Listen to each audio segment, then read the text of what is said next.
বলে একেবারেই সে কিছুই পায় না, অর্থাৎ সে কি খালি হাতেই মানে ফেরত আসে। আসসালামু আলাইকুম ওয়া রাহমাতুল্লাহি ওয়া বারাকাতুহু।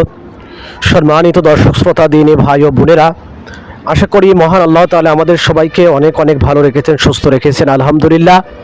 সমস্ত প্রশংসা সেই মহান আল্লাহ তাআলার জন্য, যেই মহান আল্লাহ তাআলা আমাদেরকে শারীরিক মানসিকভাবে সুস্থ রেখেছেন, হায়াতের জীবন দান করেছেন, সৃষ্টির শ্রেষ্ঠ জীব আশরাফুল মাখলুকাত হিসেবে দুনিয়াতে পাঠিয়েছেন।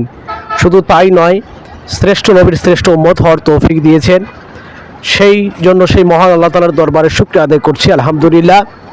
এবং লাখো কোটি দরুদ সেই রাসূলের উপর যাকে সৃষ্টি করে মহান আল্লাহ তাআলা আসমান জমিনের সম্মান, ইজ্জত, মর্তবা, মর্যাদা বহু গুণে বাড়িয়ে দিয়েছেন, যিনি ছিলেন সাইয়্যিদুল মুরসালিন, খাতামান নাবিয়িন, রাহমাতাল লিল আলামিন, এবং যার আলোয় আলোকিত হয়েছে সারা বিশ্ব, সেই রাসূলের উপর দরুদ পাঠ করছি সাল্লাল্লাহু আলাইহি ওয়াসাল্লাম।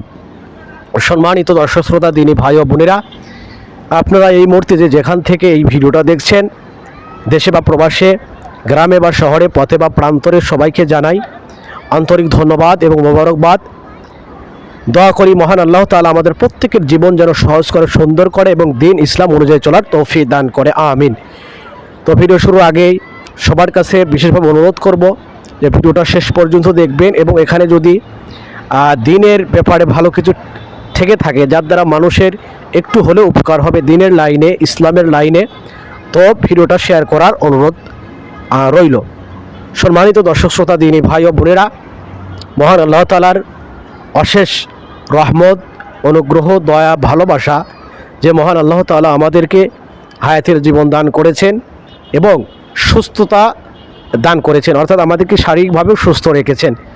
সম্মানিত দর্শক শ্রোতা, দিনী ভাই ও বোনেরা, মহান আল্লাহ তাআলার দরবারে লাখো কোটি শুকরিয়া যে মহান আল্লাহ তাআলা আমাদেরকে রজব মাস পর্যন্ত হায়াতকে বাড়িয়ে দিয়েছেন। আল্লাহ রসুল যখন রজব মাসের চাঁদ দেখতেন বা আকাশে যখন রজব মাসের চাঁদ উদিত হতো, আল্লাহ রসুল একটা দোয়া করতেন এবং প্রত্যেকটা উম্মতকে এই দোয়া করার ব্যাপারে আল্লাহ রসুল উৎসাহিত করেছেন। আর দোয়াটা হলো আল্লাহুম্মা বারিক লানা ফিমা রাজাব ওয়া শাবান ওয়া বাল্লিগনা রমাদান, অর্থাৎ হে আল্লাহ, আপনি রজব এবং শাবান মাসের রহমত মানে ফাদায়েল, বরকত, অর্থাৎ ভালাই দান করুন এবং আমাদের কি রমজান পর্যন্ত হায়াতকে বাড়িয়ে দিন। আল্লাহ রসুল বলে নিজেও এই দোয়া করেছেন, সাহাবী আজমাইনদেরকে এই দোয়া করার তাগিদ করেছেন। এই জন্য আমাদের প্রত্যেকেরই উচিত, যেহেতু রজব মাস শুরু হয়ে গেছে, বলে এই দোয়াটা প্রত্যেক নামাজের পরে বা বিভিন্ন সময় এই দোয়াটা বেশি বেশি পড়া। কেননা সামনে রমজান মাস আমাদের জন্য বিশেষ একটা উপলক্ষ নিয়ে এইভাবে কি আল্লাহ তাআলার পক্ষ থেকে রমজান এইভাবে আগমন করবে, যেই মাস সম্পর্কে কোরআনের মধ্যে, হাদিসের মধ্যে বিভিন্ন খবর দেওয়া হয়েছে। এই জন্য এটা একটা সুবর্ণ সুযোগ, তো আমরা যেন হাতছাড়া না করি এবং আল্লাহ তাআলার কাছ থেকে যেন আমরা সেই মাস পর্যন্ত হায়াতকে চেয়ে নিই যে আল্লাহ তাআলা আমাদেরকে আপনি রমজান পর্যন্ত হায়াতকে বৃদ্ধি করুন। তো সম্মানিত দর্শক শ্রোতা, দিনী ভাই ও বোনেরা, আমরা ফাদালে নামাজ থেকে নামাজের গুরুত্ব, দিন ইসলামে নামাজ পড়লে কী কী লাভ হবে আর না পড়লে কী কী ক্ষতি হবে, এই বিষয়গুলো কোরআন এবং হাদিস থেকে সংক্ষিপ্ত আকারে জানার চেষ্টা করছিলাম। তো ইতিমধ্যে আমাদের বেশ কিছু পর্ব অতিবাহিত হয়ে গেছে, যেখানে আমরা নামাজের গুরুত্ব, নামাজ পড়লে কী কী লাভ হবে এবং না পড়লে কী কী ক্ষতি হবে, এবং জামাতের সঙ্গে নামাজ পড়ার যে গুরুত্ব, বলে এই বিষয়গুলো সংক্ষিপ্ত আকারে আমরা আলোচনা করার চেষ্টা করেছি। যদি আপনারা এখন পর্যন্ত সেই ভিডিওগুলো না দেখে থাকেন, সবাইকে অনুরোধ করব যে আমাদের প্লে লিস্টে অবশ্যই ভিডিওগুলো আছে, তো আপনাদের যদি মন চায় অবশ্যই ভিডিওগুলো দেখে নেবেন। তো আজকের আলোচনায় আমরা আলোচনা করার চেষ্টা করব যে নামাজের মধ্যে খুশু খুজু, অর্থাৎ মনোযোগ সহকারে যে নামাজ পড়া প্রয়োজন, বা খুশু খুজুর সহিত যদি নামাজ না পড়া হয় তাইলে কী ক্ষতি হবে, এবং খুশু খুজুর সহিত অর্থাৎ গুরুত্ব সহকারে, মনোযোগ সহকারে যদি নামাজ পড়া হয়, বলে তাহলে কি লাভ উপকার হবে, বলে এই বিষয় সম্পর্কে জানার চেষ্টা করব। তো চলুন আমরা কথা না বাড়িয়ে মূল আলোচনার মধ্যে প্রবেশ করি, এবং আবারও সবার কাছে আকুল আবেদন, নিবেদন, অনুরোধ যে ভিডিওটা শেষ পর্যন্ত দেখবেন এবং দিন প্রচারের স্বার্থে, দিন প্রচারের উদ্দেশ্যে ভিডিওটা শেয়ার করবেন।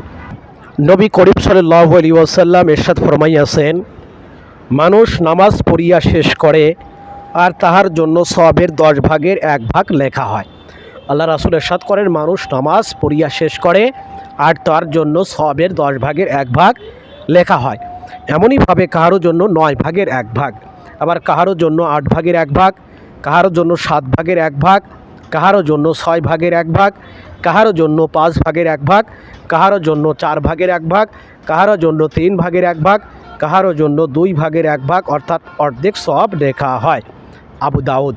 তো আল্লাহ রাসূল ইরশাদ করেন যে মানুষ নামাজ শেষ করার পরে এক এক জনের জন্য এক এক পরিমাণে সওয়াব লেখা হয়। তো ফায়দা অর্থাৎ নামাজের মধ্যে যে পরিমাণ মনোযোগ এবং ইখলাস হয় সেই পরিমাণ সওয়াব পাওয়া যায়।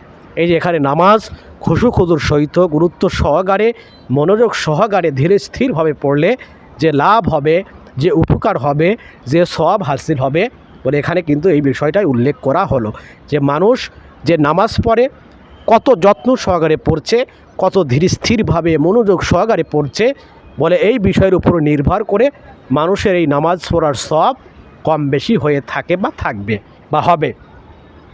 তো আবার কেউ অর্ধেক সওয়াব পায়। মানুষ হয়তো অনেক নামাজি আছে যারা খুশু খুদুর সহিত সুন্দরভাবে ধীর স্থিরভাবে নামাজ আদায় করে বলে তারা অর্ধেক সওয়াব পায়। এমনইভাবে কেউ 10 ভাগের 1 ভাগ হইতেও কম কিংবা অর্ধেক হইতেও বেশি পায়। এমনকি কেউ আবার পুরো সওয়াব পাইয়া যায়। আবার এমনও আছে যে অনেকেই হয়তো পুরো সওয়াবই পেয়ে যায়। হয়তো নামাজটা যেইভাবে পড়ার কথা উচিত ছিল, দরকার ছিল, আল্লাহ রাসূল যেইভাবে নামাজ পড়ার কথা বলেছেন হয়তো ঠিক অনুরূপভাবে সেইভাবেই সেজদাগুলো করেছে, সেইভাবেই রুকুগুলো করেছে, সেইভাবেই কিয়ামগুলো করেছে, কেরাতগুলো সেইভাবে করেছে, তাশাহুদগুলো সেইভাবে করেছে। অর্থাৎ মোট কথা যে সেই নামাজটা বলে সেই সুন্দরভাবে আদায় করেছে যার দরুন সে নামাজের পরিপূর্ণ সওয়াব অর্জন করে অর্থাৎ লাভ করে। কেননা তার নামাজ সেই এবং এমনকি কেউ আবার পুরো সওয়াব পাইয়া যায়, আবার কেউ মোটেই পায় না। আবার এমনও অনেকেই আছে যে নামাজ পড়ার দ্বারা যে সওয়াব হওয়ার কথা ছিল বলে একেবারেই সে কিচ্ছুই পায় না, অর্থাৎ সে কি খালি হাতেই ফেরত আসে, কেননা তাহার নামাজ সেই উপযুক্ত হয় না। অর্থাৎ সওয়াব হাসিলের জন্য, সওয়াব অর্জনের জন্য নামাজ পড়ার তো একটা যোগ্যতা লাগবে, নামাজ পড়ার যে একটা উপযুক্ততা বলে সেইটা না থাকার কারণে বলে আল্লাহ তাআলার পক্ষ থেকে কিন্তু এই নামাজের দ্বারা সে কোনো সওয়াব হাসিল করতে সক্ষম হবে না, যদিও তার ফরজটা আদায় হয়ে যাবে। এক হাদিসে বর্ণিত হইয়াছে ফরজ নামাজের জন্য আল্লাহর নিকট একটি পরিমাপ আছে, উহাতে যে পরিমাণ কমই হয় তার হিসাব করা হয়। এক হাদিসে আছে যে আল্লাহ তাআলার কাছে ফরজ নামাজের জন্য একটা পরিমাপ আছে, একটা নির্দিষ্টতা আছে। তো নামাজের মধ্যে যখন কমতি হয় বলে সেই আকারে সেই নামাজের সওয়াবও বলে কমে যায়। বিভিন্ন হাদিসে বর্ণিত হইয়াছে মানুষের মধ্যে হইতে সর্বপ্রথম খুশু অর্থাৎ নামাজের একাগ্রতা উঠাইয়া নেওয়া হইবে। পুরো জামাতের মধ্যে এক ব্যক্তিকেও খুশুর সহিত নামাজ আদায়কারী পাওয়া যাইবে না। এবং বিভিন্ন হাদিসে এটাও বর্ণিত হয়েছে যে সর্বপ্রথম বলে দুনিয়া থেকে খুজো অর্থাৎ এই যে একাগ্রতা, নামাজের মধ্যে মনোযোগ, ধীরস্থির ভাব বলে আল্লাহ তাআলা আমাকে দেখছেন বলে এই বিষয়গুলো বলে দুনিয়া থেকে উঠিয়ে নেওয়া হবে। এবং পুরো জামাতের মধ্যে একজন মানুষকেও পাওয়া যাবে না যে খুশু খুদুর সহিত কি নামাজকে আদায় করছে। প্রকৃত অর্থে আমরা যদি বর্তমান সাম্প্রতিক বিষয়গুলো খেয়াল করি বা মানুষ আমরা যারা মুসলমান আছি, মুসল্লিরা আছি যারা নামাজ আদায় করি, যদি পুরো জামাতকে আমরা লক্ষ্য করি আসলেই বাস্তবিক অর্থে এটা একেবারেই কথার সাথে মিলে যাচ্ছে যে খুব কম মানুষই আছে যারা খুশু খুদুর সহিত ধীর স্থিরভাবে একাগ্রতার সহিত মনোযোগ সহকারে সুন্দরভাবে নামাজগুলো আমরা আদায় করি। আমরা এমনভাবে নামাজ পড়ি যে আমাদের রুকু যদি মোটামুটি হয় সেজদা ঠিক মতো হয় না, সেজদা ঠিক মতো হয়তে রুকু ঠিক মতো হয় না, আবার রুকু ঠিক মতো হয়তে তাশাহুদ ঠিক মতো হয় না। অর্থাৎ একটা অংশ যদি ভালো হয় আর একটা অংশ আবার খুব একটা ভালো হয় না। এই জন্য আমাদের প্রত্যেকের উচিত যেহেতু নামাজ আমরা পড়ি এবং সওয়াবের নিয়তেই পড়ি এবং নামাজের দ্বারা যেহেতু রিজিকের সম্পৃক্ততা, নামাজের দ্বারা যেহেতু জান্নাতের সম্পৃক্ততা, জান্নাতের ওয়াদা, রিজিকের ওয়াদা, আরও বিভিন্ন ওয়াদা নামাজের দ্বারাই আল্লাহ তাআলা পূরণ করে থাকবেন। এই জন্য নামাজকে আমাদের সেই অনুযায়ী হওয়া উচিত, নামাজ যেন সেই উপযুক্ত হয়।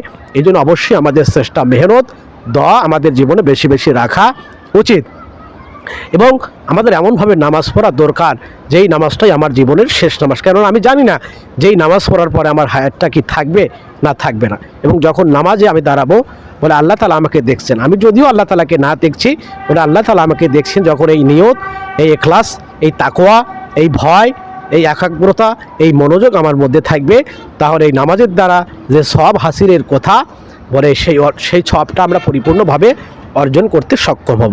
তো যাই হোক, সবাইকে অসংখ্য ধন্যবাদ। ভিডিওটি যদি ভালো লাগে অবশ্যই শেয়ার করবেন। দয়া করি মহান আল্লাহ তাআলা যেই কথাগুলো এইভাবে আলোচনা হলো, মহান আল্লাহ তাআলা আমি সহ এইভাবে যারা শুনেছেন প্রত্যেককে যেন আল্লাহ তাআলা আমল করার তৌফিক দান করে। সবাইকে অসংখ্য ধন্যবাদ।